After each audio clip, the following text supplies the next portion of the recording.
ஈரோட்டின் பெருமை milky mist திரு சதீஷ்குமார் அவர்களின் வெற்றி கதை. ஒரு சிறிய கிராமத்திலிருந்து தொடங்கி இன்று 2000 கோடி மதிப்புள்ள பால் பொருள் பேரரசை உருவாக்கியவர் சதீஷ்குமார். மில்கி மிஸ்ட் நிறுவனர். பின்னணி மற்றும் ஆரம்பம். ஈரோடு அருகே விவசாய குடும்பத்தில் பிறந்த சதீஷ்குமார் 8ஆம் வகுப்பு வரை மட்டும் படித்தவர். அவரது தந்தையின் பால் வியாபாரம் 1992இல் நஷ்டத்தில் இருந்தது. 16 வயதில் அவர் பள்ளியை விட்டு விலகி பால் வியாபாரத்தை காப்பாற்ற முனைந்தார். ஒருநாள் பெங்களூருவில் பன்னீர் விற்பனை செய்யும் வாடிக்கையாளரை பார்த்து அவருக்கு ஒரு யோசனை வந்தது. நாமே ஏன் பன்னீர் தயாரிக்க கூடாது? இதுவே மில்கி மிஸ்ட் பிறந்த தருணம். மில்கி மிஸ்ட் உருவாக்கம். 1994இல் மில்கி மிஸ்ட் என்ற பெயரில் பன்னீர் உற்பத்தி தொடங்கப்பட்டது. பின்னர் தயிர், வெண்ணெய், சீஸ், நெய், லஸ்ஸி, கிரீம், பாயாசம், பீட்சா போன்ற 20க்கும் மேற்பட்ட பால் பொருட்கள் உற்பத்தியில் சேர்க்கப்பட்டன. வளர்ச்சி மற்றும் சாதனைகள்.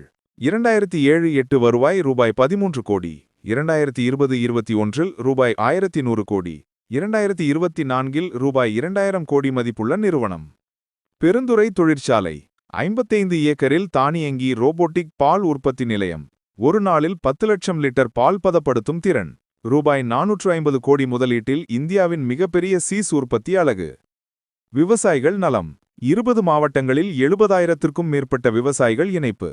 8 லட்சம் லிட்டர் பால் தினசரி கொள்முதல். இடைத்தரகர்கள் இல்லாமல் நேரடி விலை. ரூபாய் 35 வரை. பசுமை ஆற்றல். 7 மெகாவாட் சூரிய மற்றும் காற்றலை மின்சாரம். 100% பசுமை ஆற்றல் உற்பத்தி. ஆண்டுக்கு 30,000 டன் கார்பன் உமிழ்வு குறைப்பு. வெற்றியின் ரகசியம். தரம். ஜெர்மனியின் அல்ப்மா தொழில்நுட்பம் மூலம் உற்பத்தி. விவசாயிகள். நேரடி விலை. நம்பிக்கை உறவு. தொழில்நுட்பம். தானியங்கி தொழிற்சாலை பிளஸ் பசுமை ஆற்றல். சந்தை உணர்வு.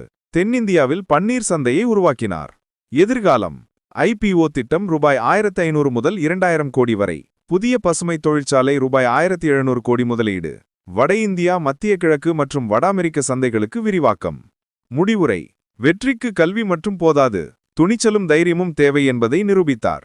இன்று மில்கி மிஸ்ட் ஈரோட்டின் பெருமை, இந்தியாவின் நம்பிக்கை.